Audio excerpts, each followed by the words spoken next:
জাপানের এই মজাদার রাইস নুডলস কেন ভাতের চেয়েও বেশি স্বাস্থ্যকর তা উপলব্ধি করতে হলে এই রাইস নুডলস বানানোর অসাধারণ কলা কৌশলগুলো আপনাকে শুরু থেকে দেখতে হবে।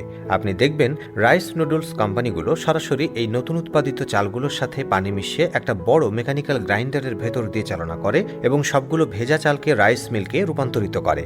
এরপর ভারী কাপড়ের বস্তার ভেতরে এই রাইস মিল্কগুলোকে ঢুকিয়ে উপর দিয়ে কৃত্রিম চাপের সৃষ্টি করা হয় এবং এই অবস্থায় 2 থেকে 3 দিন রেখে দেওয়া হয়, যার ফলে ধীরে ধীরে সবগুলো পানি এই রাইস মিল্ক থেকে বের হয়ে গিয়ে শুধুমাত্র চালের মণ্ড তৈরি হয়।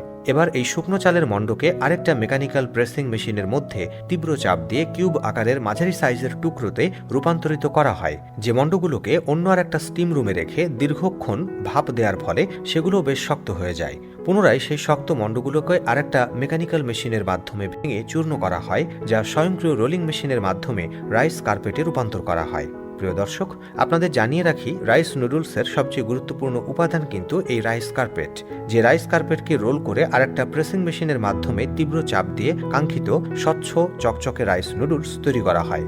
প্রিয় দর্শক, এই রাইস নুডলসটা কিন্তু এখনও কাঁচা অবস্থায় রয়েছে। এটাকে পুনরায় আবার স্টিম রুমে নিয়ে ভাপ দিতে হবে এবং তারপর ড্রাইং রুমে গিয়ে সেটাকে শুকোতে হবে।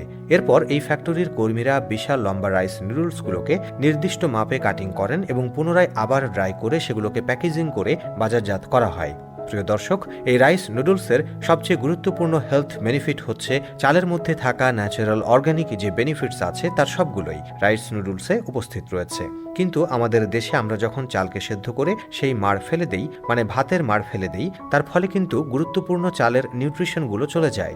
গবেষণা থেকে এসেছে, বাংলাদেশে যারা ভাতের মাড় ফেলে দিয়ে ভাত খান তারা মূলত 40% ভাতের নিউট্রিশন ফেলে দিয়ে ভাতগুলো খান। তাই ফুড নিউট্রিশনিস্টদের পরামর্শ হচ্ছে রাইস কুকারে রান্না করা ভাত খাবেন, তাহলে আপনি চালের সবগুলো পুষ্টি উপাদান পেয়ে যাবেন। ভালো হয় মিনিকেট চাল না খেয়ে পূর্ণাঙ্গ বড় চালটাই যদি রান্না করে খেতে পারেন। আমি জানি না বাংলাদেশে জাপানিজদের মতো করে এরকম হেলদি রাইস নুডলস তৈরি করা হয় কিনা। যদি এই রাইস নুডলস আপনি সংগ্রহ করতে পারেন তাহলে চোখ বন্ধ করে খেতে পারেন, কারণ এটা আপনার ডেইলি কার্বোহাইড্রেটের সোর্স হিসেবে সর্বশ্রেষ্ঠ হবে। আর হ্যাঁ, আপনি জাপানিজ স্ট্রিট ফুডগুলোর দোকানগুলোতেও দেখতে পারবেন সেদ্ধ পানির মধ্যে তারা রাইস নুডলস ছেড়ে দিচ্ছে, সাথে কিছু ফ্রেশ ভেজিটেবল দিচ্ছে। অতপর সেই রাইস নুডলস এবং সেদ্ধ সবজি একটা বাটিতে রেখে সেখানে ভেজিটেবল স্যুপ, চিকেন, ফিশ সহ বিভিন্ন ধরনের উপাদান মিশিয়ে চমৎকার স্বাস্থ্যকর সুস্বাদু খাবার তৈরি করছে।